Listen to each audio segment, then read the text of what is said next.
তার মধ্যে ধসকাণ্ডের পর শুভেন্দু অধিকারীর সফর, বিজেপির বিক্ষোভ ঘিরে হাওড়ায় তৈরি হলো ধুন্ধুমার পরিস্থিতি। আর বিরোধী দলনেতা যখন হাওড়ায় দাঁড়িয়ে সপ্তমে সুর চড়ালেন, তখন কুকথা নিয়ে সমালোচনার মুখেও দিলীপ ঘোষ বুঝিয়ে দিলেন তিনি অনড়, তাঁর অবস্থা নেই। বাড়ি থেকে ট্রেনে নিয়ে রাস্তায় পিটবো আমি বলি ভাই আমার গাড়ি তো বুকের উপর দিয়েও চলে যায়, আর আগামী দিনেও বলবো চালিয়ে দেবো। তাকে ঘিরে যত বিতর্কই হোক, যতই সমালোচনার ঝড় বয়ে যাক, দিলীপ ঘোষ আছেন দিলীপ ঘোষেই। আরে দিলীপ ঘোষকে নিয়ে বিতর্ক করলে কাকে নিয়ে হবে? অন্য কাউকে নিয়ে বিতর্ক করলে না তোমার টিআরপি বাড়বে, না কোনো রাজনৈতিক লাভ হবে। করো, আমাকে তোমরা হিরো বানিয়েছো। বিতর্ক করলে তোমার টিআরপি বাড়ে, নেতাদের ভোটও বাড়ে। সেই জন্য দিলীপ ঘোষকে নিয়ে তর্ক হয়। শুক্রবার খড়গপুর পুরসভার 6 নম্বর ওয়ার্ডে রাস্তা উদ্বোধন করতে গিয়ে বিক্ষোভের মুখে পড়েন দিলীপ ঘোষ। এরপরই মেজাজ হারান তিনি। সব তৃণমূল কুত্তা সব জায়গায়, এই 500 টাকার চাকররা এরা কিছু করতে দেয় না, ঘেউ ঘেউ করে। আমি আবার বলছি, এই খেউরের কালচার যদি এস্টাবলিশ হয় তাহলে ভোট এলে সেটা হিংসার চেহারা নেবে। এবং দেখুন, শাসক বিরোধী মুখোমুখি হবে, নেতা জনতা মুখোমুখি হবে। জয়প্রকাশ দা বলছিলেন সাধারণ মানুষ, আমার একটু সাধারণ মানুষ তো বটেই, কিন্তু সাধারণ মানুষ তারা প্রত্যেকে হাতে মোবাইল নিয়ে ভিডিও করেন। তার মানে দিলীপ ঘোষ বেফাস বলবেন এবং বেফাস যদি বলেন সেটাকে আমি ভাইরাল করে দেবো, এটাও কিন্তু সাধারণ মানুষের চরিত্রের সঙ্গে যায় না। সব দিকগুলোই বলতে হবে। কিন্তু আমি মূলত আসবো রাজস্বীর কাছে। রাজস্বী, সিনিয়র নেতা, তিনি 500 টাকার চাকর, বাপের টাকা, ঘেউ ঘেউ, কি বলতে বাকি রাখলেন? বেশিরভাগ মহিলা ছিলেন তার উল্টো দিকে। খড়গপুর 6 নম্বর ওয়ার্ড ভবানীপুর অঞ্চল একটি এক্সট্রিমলি লো লাইং একটা জায়গা, যেখানে সাপ খোপ থেকে আরম্ভ করে রাস্তা নেই, প্রচণ্ড অসুবিধা। সেখানে সাংসদীয় তহবিল থেকে অ্যালটমেন্ট করে এমপি ল্যাড ফান্ড থেকে টাকা অ্যালট করা হয়েছিল কংক্রিটের রাস্তা তৈরি করানোর জন্য। খুব ভালো কথা, কিন্তু তাতে কুত্তা, বাপের টাকা, ঘেউ ঘেউ এগুলো বলা যায় না। আমাকে শেষ করতে দিন। সেখানে দাঁড়িয়ে তৃণমূলের কাউন্সিলর রাস্তা তৈরি করেনি, টাকা সেখানে চোট গিয়েছে। এবার সেখানে এরা যাদেরকে আপনি দেখছেন, এরা একটি মানুষও কোনো সাধারণ মানুষ নয়। তৃণমূল কাউন্সিলর এই মহিলা বাহিনী, আপনারা এর আগেও দেখেছেন সিবিআইকে শাহজাহান মহিলা বাহিনী পাঠিয়ে দিয়েছিল। এরকম তৃণমূলের যে কাউন্সিলর 6 নম্বর ওয়ার্ডে সে মহিলা বাহিনী পাঠিয়ে দিয়েছে। কোন মহিলার সম্পর্কে এই শব্দগুলো বলা যায়? একজনকে বলে গলা টিপে আসে, তখন সেখানে আজকে দাঁড়িয়ে মহিলার পুরুষের ভিকটিম কার্ড কেন খেলা হবে? না না, মহিলা পুরুষের ব্যাপার না। আরে তোমাকেও বলা যায় না। এই স্টুডিওতে যদি কেউ এই ভাষা ব্যবহার করে, আমি তো তাকে বের করে দেবো স্টুডিও থেকে। মহিলা বাহিনী পাঠিয়ে দেয় সিবিআই কে আটকানোর জন্য। এটা তো তৃণমূলের কালচার। এই কালচার তো আমি বলছি, কুবাক্য, কুশব্দ, কুবাক্য এবং কুশব্দ তার লিঙ্গভেদ হয় না, তার জেন্ডার হয় না। অর্ণব, দলের কর্মীরা, আমি বলছি যে দিলীপ বাবু এর আগে বারমুডা করার কথা বলেছিলেন মুখ্যমন্ত্রীকে। আমি বলছি এই যে নারী বিদ্বেষী যে মানসিকতা, না না, আমি বলছি তোমাদেরও কয়েকটা বলো। এবং তার সঙ্গে সঙ্গে বলছেন যে কজনকে দলের তরফ থেকে নিন্দা করা হয় যখন তৃণমূলের কেউ বলে চাকর বাকর। মানে আমি বলছি কি দৃষ্টিভঙ্গি বেরিয়ে আসছে। প্রথমত হচ্ছে 500 টাকা পাওয়া চাকর বাকর যারা, তারা হচ্ছে ভিক্ষা পায়, তারা হচ্ছে ভিখারি। এটাই হচ্ছে দৃষ্টিকোণ। আবার এই দৃষ্টিকোণে থাকা সত্ত্বেও এই দলটাই 500 টাকা তৃণমূলের সাধারণ মানুষ আছে।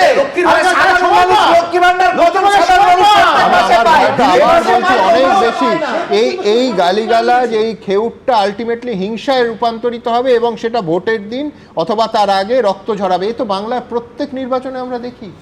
দেখো সুমন, আমার যদি সেই ক্ষমতা থাকতো, আমি কেন্দ্রীয় সরকারকে বলতাম কোনো ভোট করবেন না, একটি শাসক দলই থাক, তারা তাদের সাথে যদি আমাদের বাঁচিয়ে রাখে আমরা বাঁচবো, তা নাহলে আমাদের মরে যেতে হবে। কেন, এখান থেকে একটা জিনিস পরিষ্কার হচ্ছে, এর পরবর্তীকালেও যারা আসতে পারেন বা আসার চেষ্টা করছেন একই হবে। আমরা যদি প্রত্যেকের মুখের ভাষাটা দেখি, আজকে এক পক্ষ বলছে দেখে যাও ওরা ঘেউ ঘেউ বলেছে, আরে তারাই কিছুদিন আগে বলেছে।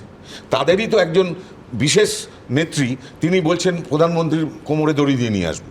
এটা আমরা শুনতে শুনতে অভ্যস্ত হয়েছি। মানে আমরা সত্যি সত্যি বলছি, বা খুব ভাগ্য ভালো যে প্রচুর মানে অন্য দেশগুলোতে, প্রদেশগুলোতে সবাই বাংলা বোঝে না। যদি বাংলা বুঝতো না, আমি আমার কাজে বা শুভময়দার নিজের কাজে কোনো রাজ্যে যেতে পারতাম না। তার কারণ তারা বলতো বাঙালির যে শিল্প সংস্কৃতির যে ঐতিহ্য, সেই রাজ্যটা আজকে এইখানে নেমে গেছে। খালি ভোটে শব্দ অপোজিশন আমরা শুনবো না। এক সেকেন্ড আমি বলছি, দেখো এর পেছনে একদম পরিষ্কার কথা।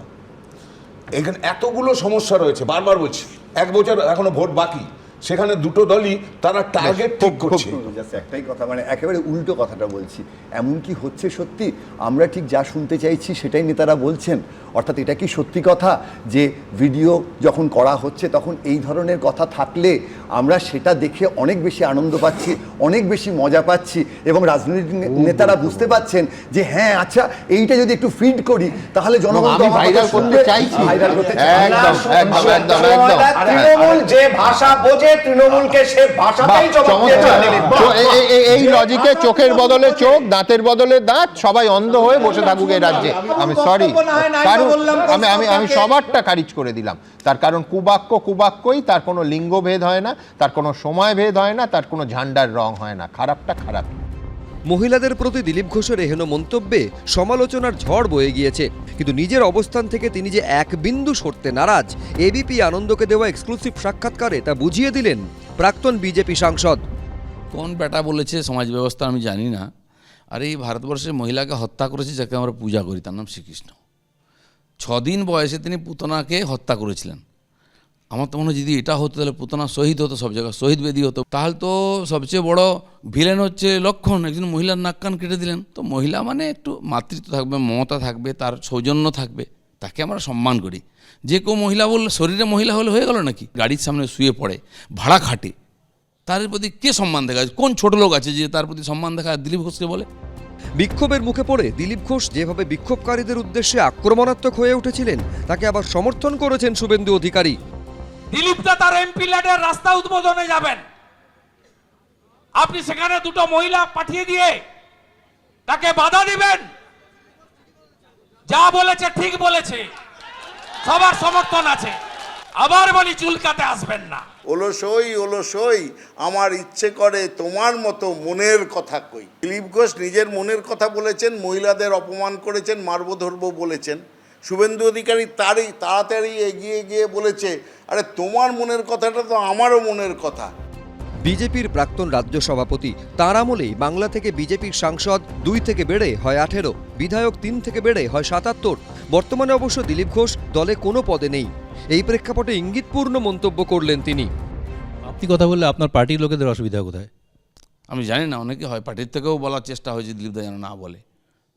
আমি যদি বললে ভোট বাড়ে তখন বলেছিলাম, আমি বললে ভোট কমে কেন, আমি বন্ধ করেছি, ভোট কমেছে, জানি না কার অসুবিধা হচ্ছে। আপনার কণ্ঠরুদ্ধ করা হচ্ছে পার্টির অন্দরে?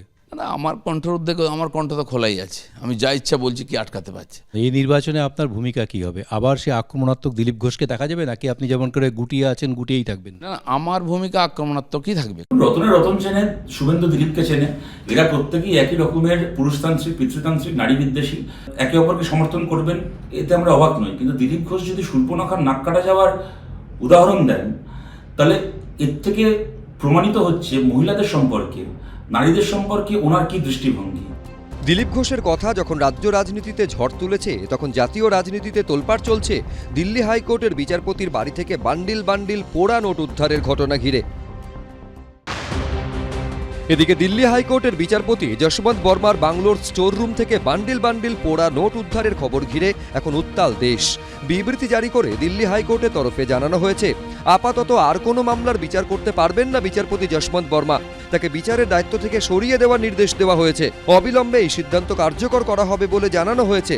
বিচারপতি বর্মাকে ইলাহাবাদ হাইকোর্টে বদলির সিদ্ধান্ত বহাল রেখেছে সুপ্রিম কোর্টের কলেজিয়াম। এটা একটি অত্যন্ত নক্কারজনক ব্যাপার। টাকাটা এলো কি করে, কোত্থেকে এলো, কেউ কি রাখতে দিয়েছিল টাকা, সেটা একটা জিনিস। উনি 4 জন সুপ্রিম কোর্টের জাজকেই অ্যাপয়েন্ট করেছেন যে তারা সরেজমিন তদন্ত করবেন, তারা গেছেন ওখানে। এটা একটা জুডিশিয়ারির ওপর বিরাট স্লার। যদি প্রমাণ হয় তাহলে severest of punishment should be given. অভিযুক্ত যদি কেউ হন, তাহলে যতক্ষণ পর্যন্ত না সেই অভিযোগ প্রমাণিত হচ্ছে ততক্ষণ পর্যন্ত সেই অভিযুক্তকে কাঠগড়ায় তোলাটা ঠিক না। তদন্ত শেষ হোক, তারপরেই করা যাবে। আর এই প্রেক্ষাপটে বিচারপতির বাংলোয় পোড়া নোটকাণ্ডের আঁচ সোমবার এসে পড়ল সংসদে। নোট বিতর্কে আলোচনা চেয়ে সংসদে মুলতবি প্রস্তাব আনল কংগ্রেস, তৃণমূল সহ বিরোধী রাজনৈতিক দলগুলি। সোমবার বাজেট অধিবেশনের দ্বিতীয় পর্বে নোটিশ জমা দেন দলের 2 সাংসদ মনিকম টেগর এবং রেণুকা চৌধুরী। রাজ্যসভাতেও বিষয়টি তোলেন কংগ্রেস সাংসদ ও বিরোধী দলনেতা মল্লিকার্জুন খার্গে। ये कि हिंदुस्तानी का आखिरी उम्मीद है न्यायपालिका का। न्यायपालिका में कोई भी एक कलंक भी होता है उसका बड़ा फर्क पड़ता है। सरकार से ये मांग करते हैं, सबसे ऊपर है पार्लियामेंट, इसमें आगे पार्लियामेंट का अवगत करवाएं क्या हो रहा है। আমরা চাইব যে পুরোপুরি তদন্ত হোক, সুপ্রিম কোর্টের প্রধান বিচারপতি তদন্ত করুন। এটার ব্যাপারে ব্যবস্থা না নিলে বিচার ব্যবস্থার উপরই মানুষের বিশ্বাস চলে যাবে। আমি অ্যাডজর্নমেন্ট মোশন দিয়েছি, তদন্ত হোক, শাস্তি হোক। এ নিয়ে পশ্চিমবঙ্গে তুলনা টেনে তৃণমূলকে তীব্র আক্রমণ করেছেন রাজ্যসভার বিজেপি সাংসদ শ্রমিক ভট্টাচার্য। সৌগত রায়ের পার্টি তো জজের বাড়ির দেওয়ালে গিয়ে পোস্টার লাগিয়ে দেয়, আর হাইকোর্টের ঘরের মধ্যে ঢুকে ম্যানহ্যান্ডেল করে হাইকোর্টের জাস্টিসে। লোয়ার জুডিশিয়ারির কথা যত কম বলা যায় পশ্চিমবঙ্গে ততই ভালো। আজ পর্যন্ত কোনো বিচারপতির ইমপিচমেন্ট হয়নি। যদি সে সত্যিই দোষী থাকে তাহলে ইমপিচমেন্ট হবে। এই সরকার দৃষ্টান্ত স্থাপন করে দেবে, কারণ দুর্নীতির বিরুদ্ধে লড়াইয়ে মোদী সরকারের জিরো টলারেন্স যে নীতি, তারই প্রতিফলন সর্বত্র হবে। যদিও সব অভিযোগই অস্বীকার করেছেন বিচারপতি যশবন্ত বর্মা। তার দাবি, ঘটনার দিন আগুন নেভানোর জন্য নিরাপত্তার খাতিরে ঘটনাস্থল থেকে তার অফিসের কর্মী ও পরিবারের সদস্যদের সরিয়ে দেওয়া হয়। আগুন নেভানোর পর যখন তারা ফিরে আসেন তখন কোনো নগদ বা নোট তারা দেখতে পাননি। 14ই মার্চ অর্থাৎ দোলের দিন দিল্লি হাইকোর্টের দ্বিতীয় সিনিয়র মোস্ট বিচারপতি যশবন্ত বর্মার বাংলোয় রাত 11:35 আগুন লাগে। বিচারপতি বর্মা তখন বাড়িতে ছিলেন না। আগুন লাগার খবর পেয়ে দমকল পৌঁছয় ঘটনাস্থলে। অভিযোগ, তখনই সেখান থেকে প্রচুর পোড়া টাকা উদ্ধার হয়। এরপর পুলিশ ঘটনাস্থলে পৌঁছয়। দমকলের রিপোর্টে টাকা উদ্ধারের কোনো উল্লেখ করা হয়নি, তবে সংবাদ মাধ্যমের একাংশের তরফে দাবি প্রচুর পোড়া নোট উদ্ধার হয়। সূত্রের খবর, এ বিষয়ে দিল্লি হাইকোর্টের প্রধান বিচারপতির কাছে রিপোর্ট চান দেশের প্রধান বিচারপতি সঞ্জীব খান্না। সেই রিপোর্ট সুপ্রিম কোর্টের প্রধান বিচারপতির কাছে জমা দেওয়া হয়েছে। এরপরই বিচারপতি যশবন্ত বর্মার বাংলো থেকে টাকা উদ্ধারের অভিযোগ খতিয়ে দেখতে 3 সদস্যের কমিটি গঠন করেন সুপ্রিম কোর্টের প্রধান বিচারপতি সঞ্জীব খান্না। কমিটিতে রয়েছেন পঞ্জাব ও হরিয়ানা হাইকোর্টের প্রধান বিচারপতি শীল নাগু, হিমাচল প্রদেশ হাইকোর্টের প্রধান বিচারপতি GS সন্ধ্যাওয়ালিয়া এবং কর্ণাটক হাইকোর্টের বিচারপতি অনু শিবরামন। এর মধ্যেই শনিবার রাতে সামনে আসে এই ছবি, যেখানে দেখা যাচ্ছে অন্ধকার ঘর। কোনো কোনো জায়গা থেকে তখনও বেরোচ্ছে ধোঁয়া। টর্চের আলো জ্বলতেই চোখে পড়ছে মাটিতে পড়ে থাকা পুড়ে যাওয়া 500 টাকার নোটের বান্ডিল। একাধটা নয়, রাশি রাশি 500 টাকার নোটের পুড়ে যাওয়া বান্ডিল। जस्टिस यशवंत वर्मा के घर के बाहर ही मौजूद हैं। तुगलक रोड पर ये घर है उनका, और आप देख सकते हैं इसी घर के स्टोर रूम में आग लगी थी और घर के बाहर आपको इस तरीके के कई जले हुए जो नोट के टुकड़े हैं वो पड़े हुए मिल जाएंगे। सुबह जो NDMC की जो टीम थी वो भी यहाँ पर पहुँची थी, उन्होंने भी कई जो ये जले हुए नोट हैं वो यहाँ से बरामद किए हैं। যদিও দিল্লি হাইকোর্টের প্রধান বিচারপতিকে দেওয়া ব্যাখ্যায় বিচারপতি যশবন্ত বর্মা দাবি করেছেন তার বাংলোর আউটহাউসের স্টোর রুমে তিনি বা তার পরিবারের কোনো সদস্য কখনোই কোনো টাকা রাখেননি। এই সম্পর্কে তিনি কিছু জানেন না। টাকা তাঁর বলে যে অভিযোগ করা হচ্ছে তা সম্পূর্ণ ভিত্তিহীন। বিচারপতি বর্মার আরও দাবি, তাকে বদনাম করার লক্ষ্যে এটা একটা পরিকল্পিত ষড়যন্ত্র। এদিকে এই ঘটনাকে কেন্দ্র করে সমান তালে চলছে রাজনীতিও। নোটকাণ্ড নিয়ে বিজেপি শাসিত কেন্দ্রীয় সরকারকে একযোগে আক্রমণে নেমেছে বিরোধীরা। মানুষ দেখুক না, মানুষ দেখুক যাদের হাতে বিচার ব্যবস্থা হ্রাস করেছে তাদের হাতে তাদের বাড়ি থেকে কাঁড়ি কাঁড়ি টাকা উদ্ধার হচ্ছে। এটাই প্রমাণ করে বিচার ব্যবস্থা কি করুন অবস্থা। সুপ্রিম কোর্ট এই বিষয়ে একটি কমিটি তৈরি করে নিয়েছে। সেই কমিটি তৈরি করেছে সুপ্রিম কোর্ট নির্মিত, সেই কমিটি সমস্ত কিছু তদন্ত করবে। তো এটা এখানে তৃণমূল কংগ্রেস কিভাবে একটা নন ইস্যুকে ইস্যু করতে হয় সেটা করার চেষ্টা করে। এই আবহেই সোমবার রাজ্যসভার দলনেতা জেপি নাড্ডা এবং রাজ্যসভার বিরোধী দলনেতা মল্লিকার্জুন খার্গের সঙ্গে বৈঠক করলেন রাজ্যসভার chairman Jagdeep Dhankhar. I am grateful to the leader of the house, Naddaji, and leader of the opposition, Khargeji. It is for the first time since independence that a Chief Justice has, in a transparent, accountable manner, put all material available to him in public domain. This is a step in the right direction.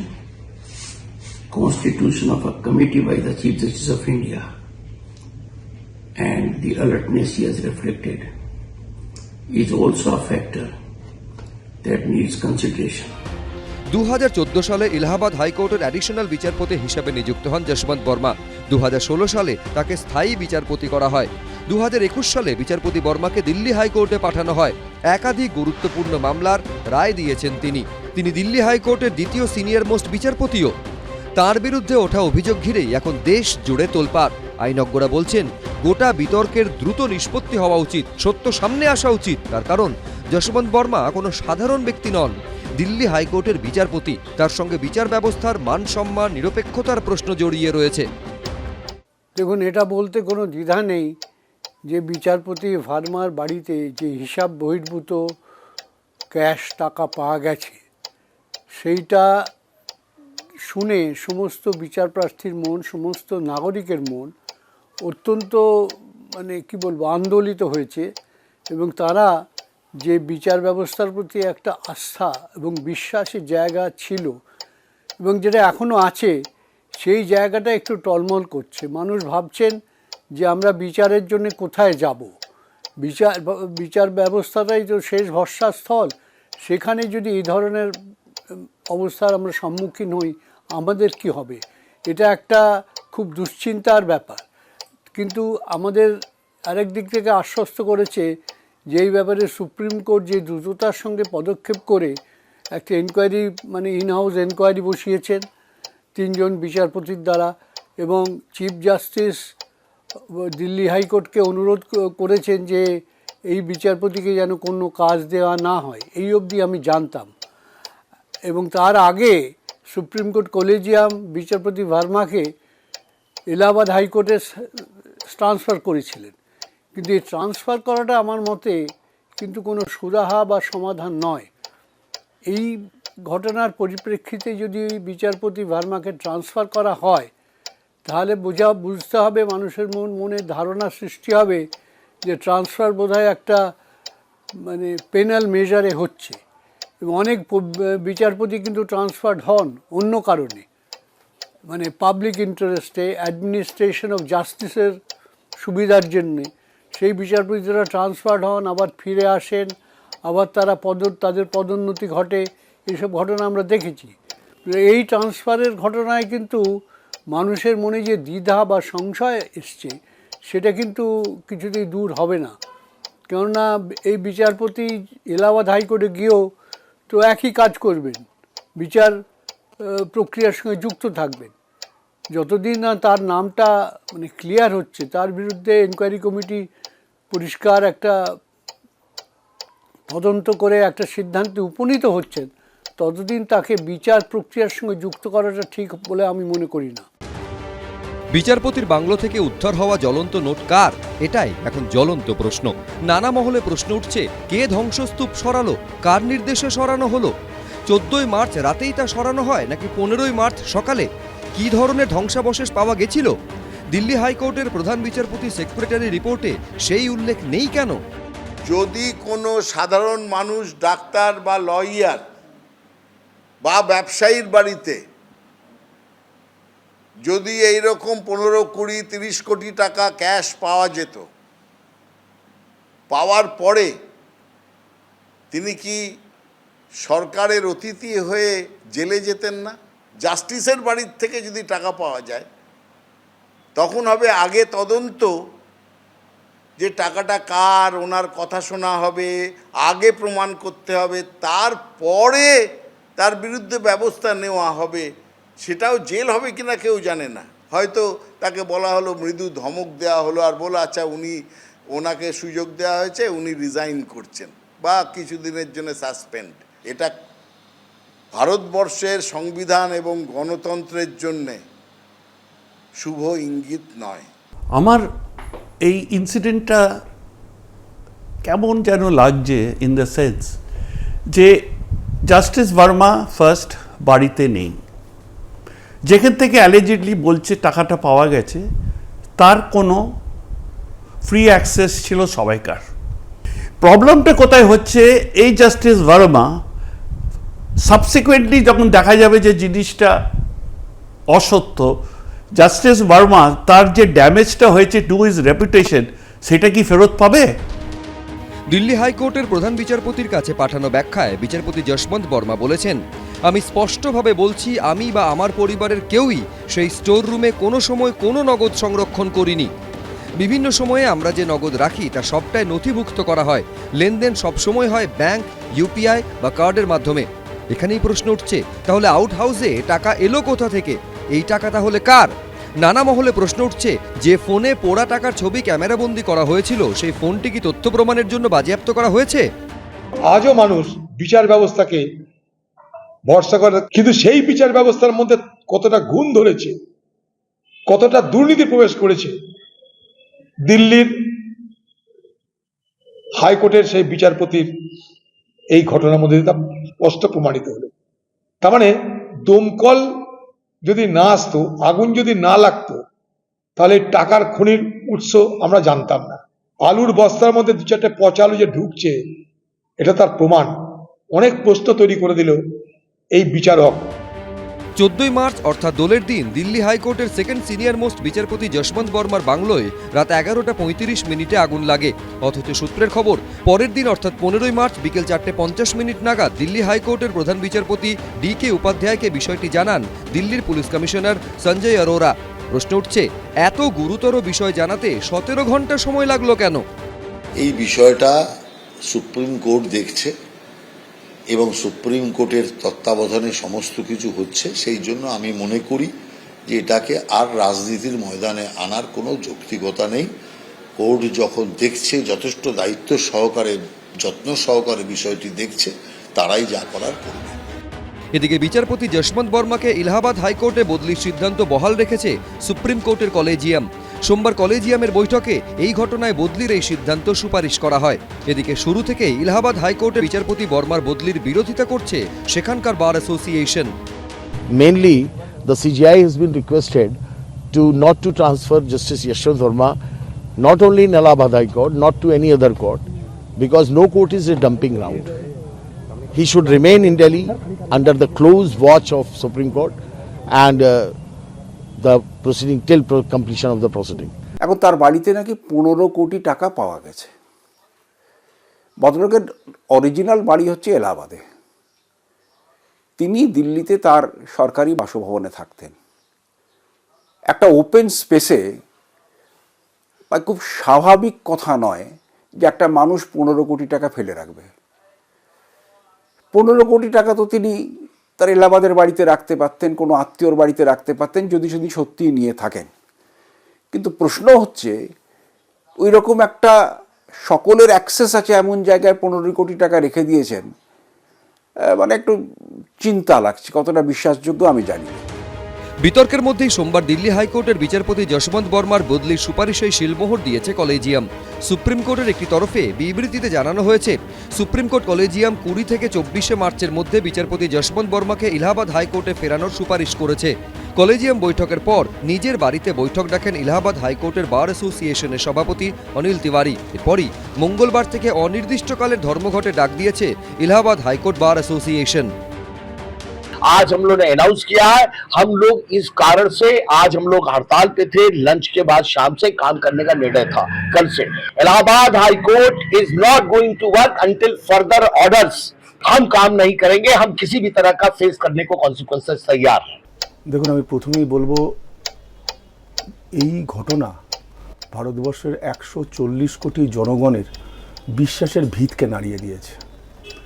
কারণ বিচার ব্যবস্থা হচ্ছে আমাদের শেষ সম্বল, আমাদের অধিকার রক্ষার জায়গা, আমাদের সাংবিধানিক যে অধিকার, সেই অধিকার রক্ষার জায়গা হচ্ছে এই বিচার ব্যবস্থা। তো সেখানে যখন একজন মাননীয় বিচারপতির এই ধরনের ঘটনা আমাদের সামনে আসছে, তখন সত্যি কথা বলতে কি 140 কোটি মানুষ আজ আমাদের এই বিচার ব্যবস্থার দিকে যেভাবে তাদের সন্দেহ প্রকাশ করছে, তা কিন্তু সত্যিই খুব অ্যালার্মিং। প্রথম কথা হচ্ছে, দেখুন, আজকে এই যে বিচারপতির বাড়িতে এই বিপুল অর্থরাশি পাওয়া গেছে, একবার ভেবে দেখুন যে যদি এটা বিচারপতি না হয়ে যদি আপনার আমার বাড়িতে হতো, বা কোনো রাজনৈতিক নেতার বাড়িতে হতো, বা কোনো সরকারি আমলার বাড়িতে হতো, তাহলে সে হয়তো এতক্ষণে সরকারি গেস্ট হাউসে বসে আছেন, মানে সরকারি অতিথিশালায় আর কি। তো সেই জায়গা থেকে এই বিচার মাননীয় বিচারপতিগণ এনারা একটা স্পেশাল ইমিউন বা একটা প্রিভিলেজ পেয়ে থাকেন। সেই প্রিভিলেজের যে অপব্যবহার, সেই অপব্যবহারটা কিন্তু আজকে আমাদের সকলের চোখের সামনে চলে আসছে। একজন বিচারপতি হওয়া মানে শুধুমাত্র যে একটা বিচার ব্যবস্থার অঙ্গ হয়ে বিচার করা তা নয়। একটা বিচারপতি হলে তাকে এই মানসিকতা পোষণ করতে হবে যে মানে যেমন সে সম্মান পাচ্ছে মানুষের, যেমন তার এক পক্ষে একটা হ্যান্ডসাম প্যাকেজ আছে, but at the same time তাকে কিন্তু তার ব্যক্তিগত জীবনে বিভিন্ন রকম কৃচ্ছ সাধনও করতে হবে। বিচারপতি, মাননীয় বিচারপতির যদি মানে তার যদি অর্থ রোজগার করার উদ্দেশ্য থাকতো তাহলে উনি খুব ভালোভাবে প্র্যাকটিসেই ছিলেন। প্র্যাকটিসে থেকে এর থেকে একজন বিচারপতির থেকে বহু বেশি টাকা রোজগার করতে পারেন একজন আইনজীবী। তো উনি সেই আইনের পেশা ছেড়ে বিচারপতি যখন হয়েছেন তখন ওনাকে মনে রাখতে হবে যে উনি এই আর্থিক যে ওনার যে সচ্ছলতা, সেই সচ্ছলতা ত্যাগ করে উনি বিচার ব্যবস্থার একজন অঙ্গ হয়েছেন, এবং সেখানে শুধু উনি যে একজন বিচার ব্যবস্থার অঙ্গ তা না, সেখানে ভারতবাসীর আস্থা জুড়ে আছে। এই বিচারপতির বাড়ি থেকে যে বিপুল অর্থরাশি রোজগার হয়েছে, এই উদ্ধার হয়েছে, এর সাথে সাথে কিন্তু আরও কয়েকটা বিষয়, অ্যালার্মিং বিষয় আজকে আমাদের সামনে এসছে, যে বিষয়গুলোকে নিয়ে কিন্তু সত্যিই আগামী দিনে আমাদের কেন্দ্রীয় সরকার, আমাদের সুপ্রিম কোর্টের কলেজিয়াম সিস্টেম, এদের সকলের চিন্তাভাবনা করার সময় এসছে। ভারতবর্ষে মানে বিচারপতিদের বিরুদ্ধে অভিযোগ উঠেছে এবং সেই অভিযোগ নিয়ে মিডিয়া তোলপাড় হয়েছে, সিচুয়েশন তোলপাড় হয়েছে, এটা কিন্তু নতুন নয়, এর আগেও অনেকবার হয়েছে। আপনি যদি দেখেন, আপনি যদি ইতিহাস তুলে দেখেন, আমাদের হাইকোর্ট থেকেই, কলকাতা হাইকোর্ট থেকে জাস্টিস সৌমিত্র সেন ছিলেন, জাস্টিস সৌমিত্র সেনকে কিন্তু আলটিমেটলি পদত্যাগ করতে হয়।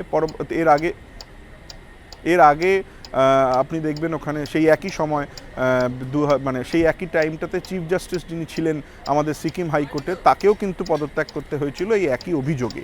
তাই আমার মনে হয় এই যে একটা বিপুল অঙ্কের টাকা পাওয়া গেছে, এটা বোধহয় ভারতের ইতিহাসে নজির।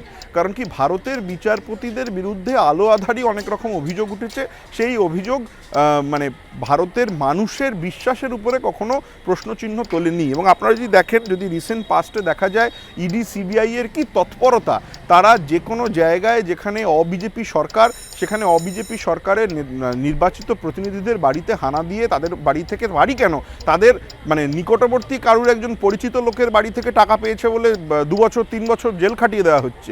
সেখানে মানে খাস দিল্লির মতো একটি জায়গা, যেটা রাজ্যের মানে ভারতবর্ষের প্রাণভূমি, সেই জায়গায় প্রধানমন্ত্রীর বাড়ি থেকে হয়তো ঢিলচোরা দূরত্ব হবে, সেই ঢিলচোরা দূরত্বে কি পাওয়া যাচ্ছে একজন জজ সাহেবের বাড়ির ভিতর থেকে বিপুল অঙ্কের টাকা। কত টাকা সেটা এখনও বলা গেল না, কী করে টাকাটা পাওয়া গেল সেটা বলা গেল না, কে টাকাটা ওনাকে দিল সেটা বলা গেল না। এবং সবথেকে দুঃখজনক হচ্ছে, ইমপিচমেন্ট প্রসিডিংস রেকমেন্ড করলো না সুপ্রিম কোর্ট। সুপ্রিম কোর্টের অবিলম্বে উচিত ছিল ইমপিচমেন্ট প্রসিডিংস রেকমেন্ড করা এবং পার্লামেন্টকে বলা যে এরকম একজন বিচারপতিকে অবিলম্বে বিচার ব্যবস্থা থেকে অব্যাহতি দেওয়া, এবং শুধু ট্রান্সফার নয়, ট্রান্সফারের সাথে এটা এনশিওর করা যে যতক্ষণ না উনি ক্লিয়ার অফ অল চার্জেস হবেন, ততক্ষণ পর্যন্ত যেন কোনো রকমভাবে কোনো জুডিশিয়াল ডিউটি ওনাকে অ্যাসাইন করা না হয়। এলাহাবাদে আপনি যদি খবর নিয়ে দেখেন, আপনি দেখবেন বার অ্যাসোসিয়েশন চিঠি লিখে বলেছে যে এলাহাবাদ হাইকোর্টটা ডাস্টবিন নয়। এবং আমি এলাহাবাদ হাইকোর্টের আইনজীবীদের সঙ্গে একমত, কারণ কি উনি এলাহাবাদে আগে ছিলেন, সেখান থেকে ট্রান্সফার হয়ে উনি গেছিলেন দিল্লিতে, এবারে দিল্লিতে ওনার বিরুদ্ধে অভিযোগ উঠেছে বলে ওনাকে এলাহাবাদে পাঠিয়ে দেওয়া হবে, সেটা তো কোনো সলিউশন হতে পারে না। What is the action taken? আজকে যদি কোনো অ্যাকশন না নেওয়া হয়, তাহলে প্রধান বিচারপতি নেতৃত্বাধীন সুপ্রিম কোর্টের উপরে মানুষের যে অসীম ভরসা, আজকে যে ছোট ছোট ব্যাপারে যে কোনো সময়ে যে কোনো ইস্যুতে যখন সুপ্রিম কোর্ট হস্তক্ষেপ করে, তখন আপনাদের সকল মিডিয়া বন্ধুরা এবং সকল ভারতবর্ষের মানুষ তাকিয়ে থাকে সুপ্রিম কোর্টের দিকে দেখার জন্য যে সুপ্রিম কোর্ট কী বলছে। আজকেও কিন্তু ভারতের মানুষ তাকিয়ে আছে সুপ্রিম কোর্টের দিকে, এটা দেখার জন্য যে সুপ্রিম কোর্ট কী আইনানু ব্যবস্থা নেয়। সংবিধানের যথেষ্ট প্রাবধান আছে এরকম জিনিসকে কার্টেল ডাউন করার, ক্রিমিনাল অ্যাকশন প্রয়োজন হলে ক্রিমিনাল অ্যাকশন নেওয়া হবে। এর মধ্যেই আবার নতুন করে মাথাচাড়া দিয়েছে ওষুধ নিয়ে বিতর্ক। সদ্যজাতর ভবিষ্যৎ সুরক্ষিত করতে যে ভ্যাকসিনের ওপর নিশ্চিন্তে ভরসা করেন মা বাবা, তাতেও কি এখন লুকিয়ে ভয়? জন্মের পর শিশুকে দেওয়া আবশ্যিক ভ্যাকসিনগুলোও কি এখন নকল করে বিক্রি হচ্ছে বাজারে? ভয়ঙ্কর রোগ থেকে বাঁচতে যে ভ্যাকসিন দেওয়া হচ্ছে, তাও কি এখন জাল? সেন্ট্রাল ড্রাগ স্ট্যান্ডার্ড কন্ট্রোল অর্গানাইজেশনের সাম্প্রতিক পরীক্ষায় উঠে আসছে তেমনই উদ্বেগের ছবি। সিডিএসকো সূত্রে খবর, 2017 থেকে 2023 এই 7 বছরে উৎপাদিত বহু ভ্যাকসিনের নমুনা জাল হিসেবে প্রমাণিত হয়েছে।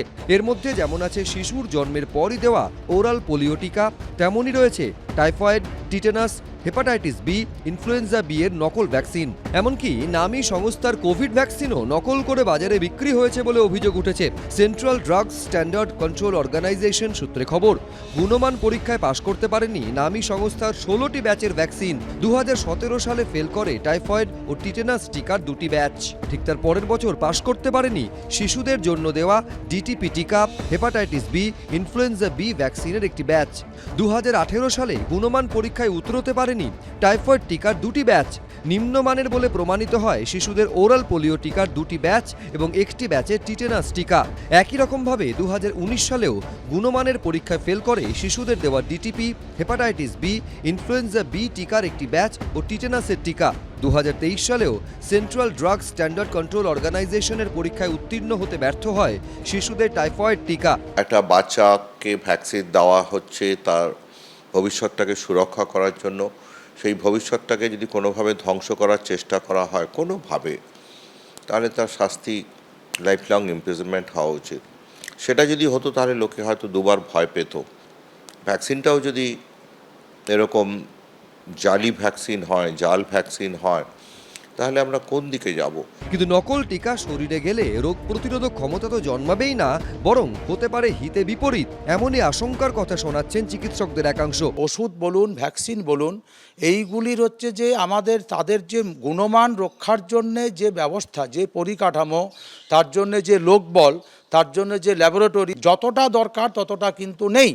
পুরোপুরি হচ্ছে যে ওষুধের কালোবাজারি, জাল ওষুধ, নিম্নমানের ওষুধ, এইটা নিয়ে যদি তারা সদর্থক পদক্ষেপ গ্রহণ না করেন, কিন্তু শারীরিক বিপর্যয়ের হাত থেকে বাঁচানো খুব মুশকিল।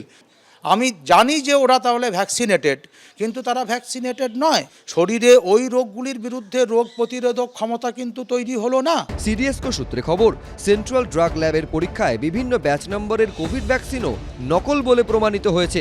এর মধ্যে যেমন রয়েছে কোভিশিল্ডের 4টি ব্যাচের নকল টিকা, তেমনি জাইকভ ডি ভ্যাকসিনের একটি ব্যাচও জাল করে ছড়িয়ে দেওয়া হয়েছে বাজারে। প্রশ্ন হলো, এতগুলো ব্যাচের নকল ভ্যাকসিন বাজারে ছেয়ে গেল, কোথায় ছিল কেন্দ্রীয় ও রাজ্য ড্রাগ কন্ট্রোলের নজরদারি? যে করোনাকালীন যে ভ্যাকসিনগুলো, সেগুলো কিন্তু পুরোপুরি কেন্দ্রীয় সরকারের তত্ত্বাবধানে এবং নিয়ন্ত্রণে এটা মার্কেটে এসেছিল। যে বা যারাই এই করোনা কাণ্ডের ভ্যাকসিনগুলো জাল করেছিলেন তারা সমাজের অত্যন্ত ঘৃণ্য অপরাধী। যারা মূল হোতা তাদের আইডেন্টিফাই করে চিহ্নিতকরণ করে কিন্তু দৃষ্টান্তমূলক শাস্তি দেওয়া উচিত। কিন্তু আমরা দুঃখের সঙ্গে দেখছি কেন্দ্রীয় সরকার বিভিন্ন রাজ্য সরকারের ঘাড়ে দায় চাপাতেই ব্যস্ত। তারা তাদের কাজটা কখনোই করছে না বলে ভারতবর্ষ জুড়ে আজকে এই ব্যবসাটা রমরমা চলছে, যেটা অত্যন্ত নিন্দনীয় এবং ঘৃণ্য। গোটা ঘটনায় উচ্চ পর্যায়ের তদন্তের দাবি করেছেন চিকিৎসকদের একাংশ। এতদিন আমরা জানছিলাম যে পরীক্ষাতে ওই গুণমান পরীক্ষাতে পাস না করে শয়ে শয়ে ওষুধ বাজারে ঘুরে বেড়াচ্ছে এবং বিক্রি হচ্ছে। এখন যদি জানা যায় যে ভ্যাকসিন বা টিকা সেই সবও যদি আমাদের দেশে জালি বলে প্রমাণিত হয়, তাহলে মানুষ যাবে কোথায়? এর দায়িত্ব কার? তাহলে আমাদের কেন্দ্রীয় সরকার যারা দায়িত্বে আছে, স্বাস্থ্য মন্ত্রক, তারা কি চোখ কান বন্ধ করে বসে আছে? দায় নিতে হবে কেন্দ্রীয় সরকারকে এবং মানুষের মধ্যে যে ভয়ঙ্কর আতঙ্ক তৈরি হয়েছে সেই আতঙ্ক দূর করবার জন্য উচ্চ পর্যায়ে তদন্ত আমরা চাইছি। এখনো পর্যন্ত নকল ভ্যাকসিন সংক্রান্ত 2টি মামলা চলছে ঔরঙ্গাবাদের আদালতে। পাশাপাশি দেশের অন্যান্য কোর্টেও চলছে বেশ কয়েকটি মামলা। কোন ওষুধ নেই এই তালিকায়? একেবারে সাধারণ ওষুধ, আমার আপনার অতি চেনা ওষুধ, মানে ধরুন ব্লাড প্রেশার, ব্লাড সুগার, নার্ভের ওষুধ, হার্টের ওষুধ, ক্যান্সারের ওষুধ, থ্যালাসেমিয়ার ওষুধ, এমনকি প্যারাসিটামল অবধি এই তালিকায় আছে, যেগুলো গুণমানে উত্তীর্ণ হতে পারেনি। এর ইম্প্যাক্ট কতটা সুদূর প্রসারী সেটা প্রত্যেকটি দর্শক বন্ধুকে বুঝতে হবে। ধরুন আমি একটা এক্সাম্পল দিচ্ছি। একটা অ্যান্টিবায়োটিক, আমার একটা জ্বর হলো, একটা ইনফেকশন হলো, আমি একটা অ্যান্টিবায়োটিক খেলাম, সাব অপটিমাল ডোজে অ্যান্টিবায়োটিকটা পড়লো, অর্থাৎ আমার ব্যাকটেরিয়া 1 লক্ষ ব্যাকটেরিয়ার মধ্যে 85,000 মারা গেল, 15,000 ব্যাকটেরিয়া বেঁচে রইল এবং তারা ওই পার্টিকুলার অ্যান্টিবায়োটিকের এগেনস্টে রেজিস্ট্যান্স তৈরি হলো। ফলত যেটা হবে, আপনি ভাবতে পারেন যে আমার বয়স হয়েছে, আমি চলে গেলাম, কিন্তু ওই যে 15,000 মাল্টি ড্রাগ রেজিস্ট্যান্ট ব্যাকটেরিয়া, এটা কিন্তু আপনার কাশির মাধ্যমে ডাইরেক্টলি আপনার সন্তানের মধ্যে পৌঁছলো, আপনার বয়স্ক বাবা মার মধ্যে পৌঁছলো। 25% অফ দ্য ইন্ডিয়ান মার্কেটে অ্যাসোকেম দেখিয়েছে এটা হচ্ছে ফেক ওষুধ চলছে। কিন্তু আমরা অ্যাটলিস্ট নিজেরা সাবধান হতে পারি, আমাদের কিউআর কোড স্ক্যানিং সবাই আমরা করতে পারি। এখানে দেখবেন একটা কিউআর কোড আছে, আপনি কিউআর কোড দিয়ে মিলিয়ে দেখে নিন সেই ওষুধটা সেইটা আছে কিনা। আপনার পক্ষে কোনটা জাল ওষুধ কোনটা ঠিক ওষুধ আমি ডাক্তার, আপনি পেশেন্ট, কারোর পক্ষে জানা সম্ভব না। কিন্তু কেনার সময় আমরা রিসিপ্টটা নিতে পারি, ওষুধটার নাম, তার জেনেরিক নাম, ডেট অফ ম্যানুফ্যাকচারিং, এইগুলো আমরা দেখতে পারি। যদি দেখি ওষুধের শেপ চেঞ্জ হচ্ছে, ক্যাপসুল আনইভেন থাকছে, ক্যাপসুলটা একটু অন্যরকম দেখতে, ব্লিস্টার হয়েছে, আপনি সে ওষুধ দেবেন না। আর সবসময় ওষুধ চেষ্টা করবেন একটু দামি কোনো জায়গা থেকে নেওয়া, যেমন বলা হলো স্ট্যান্ডার্ড কোনো স্টকিস্টের কাছ থেকে নেওয়া। একদিকে যখন জাল ভ্যাকসিন দুশ্চিন্তা বাড়াচ্ছে, ঠিক তখনই আশঙ্কা আরও বাড়ালো অনলাইনে জাল ওষুধের কারবারের ভয়ঙ্কর অভিযোগ। হাওড়ার এক ব্যক্তির অভিযোগের ভিত্তিতে তদন্তে নেমে কেঁচো খুঁড়তে কেউটের সন্ধান পেল রাজ্য ড্রাগ কন্ট্রোল বিভাগ। সূত্রের খবর, সম্প্রতি হাওড়ার ওই বাসিন্দা অভিযোগ করেন তার বাবার হার্টের সমস্যায় একটি অনলাইন সংস্থা থেকে কেনা নামী বহুজাতিক সংস্থার ওষুধ বেশ কয়েক মাস ব্যবহার সত্ত্বেও শারীরিক অবস্থার কোনো হেরফের হয়নি। অভিযোগের তদন্তে নেমে রাজ্য ড্রাগ কন্ট্রোলের হাতে উঠে আসে চাঞ্চল্যকর তথ্য। সূত্রের খবর, যাদের ওষুধ নিয়ে অভিযোগ উঠেছে সেই প্রস্তুতকারী সংস্থার মেডিসিনের নির্দিষ্ট ব্যাচ নম্বর দিয়ে অনলাইন সংস্থার সঙ্গে যোগাযোগ করা হয়। সেই সূত্র ধরে অভিযান চালানো হয় আগরপাড়া, টিটাগড় ও নাগেরবাজারের 3টি ওষুধের গুদামে। রাজ্য ড্রাগ কন্ট্রোল সূত্রে খবর, এইসব মেডিসিনের গোডাউন থেকে বাজেয়াপ্ত বেশ কিছু ওষুধ জাল বলে চিহ্নিত করেন তদন্তকারীরা। জাল ওষুধের উৎসের খোঁজে নেমে তদন্তকারীরা জানতে পারেন ওই জাল ওষুধগুলি আনা হয়েছিল উত্তরপ্রদেশের এক হোলসেলারের থেকে। এই ঘটনায় আরও বেশি করে ভাবাচ্ছে তদন্তকারীদের। সূত্রের খবর, নকল ওষুধ চক্রের পান্ডার খোঁজ পেতে উত্তরপ্রদেশ ড্রাগ কন্ট্রোলের সঙ্গে যোগাযোগ করেছে রাজ্য ড্রাগ কন্ট্রোল বিভাগ। দৃষ্টি আকর্ষণ করা হয়েছে কেন্দ্রীয় ড্রাগ কন্ট্রোলেরও। পাশাপাশি গোডাউন থেকে বাজেয়াপ্ত ওষুধের নমুনা পরীক্ষার জন্য পাঠানো হয়েছে গবেষণাগারে। তবে এখনো পর্যন্ত কাউকে গ্রেপ্তার করা যায়নি। আমরা ওষুধ লিখে দিই, কিন্তু ওষুধটা যখন বাজার থেকে কিনে একজন রোগী খান, তিনি সুস্থ হবেন কিনা সেই প্রশ্নটা আমাদের সামনে ঘুরফির করছে। আমাদের সমাজে আছে সেরকম কিছু দুষ্কৃতী আছে যারা এই কাজগুলো করতে চায়, কিন্তু তার জন্যই তো আমাদের প্রশাসন, আমাদের দেশের আইন ব্যবস্থা, তাদের দায়িত্ব, যাদের দায়িত্ব এটাকে বের করা জাল এবং ভেজাল ওষুধ রোকবার, তারা যদি তাদের দায়িত্ব পালন না করে তাহলে মানুষের জীবন কোথায় নিশ্চিত থাকবে? আমরা তো খুবই অনিশ্চয়তার মধ্যে ভুগছি। তবে কি উত্তরপ্রদেশ থেকে পশ্চিমবঙ্গে বিছানো হয়েছে জাল ওষুধের কারবার? ভিন রাজ্যে বসে অনলাইন সংস্থার মাধ্যমে বাংলার স্বাস্থ্য জগতে ছড়িয়ে দেওয়া হচ্ছে নকল ওষুধের বিষ।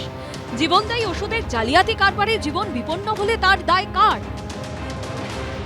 এর আগে জাল ওষুধ চক্রে তদন্তে নেমে আমতা থেকে বাবলু মান্না নামে এক হোলসেলারকে গ্রেপ্তার করা হয়।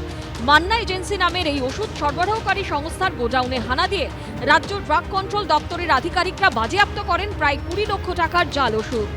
উলুবেড়িয়া মহকুমা আদালতের নির্দেশে বর্তমানে জেল হেফাজতে রয়েছেন অভিযুক্ত।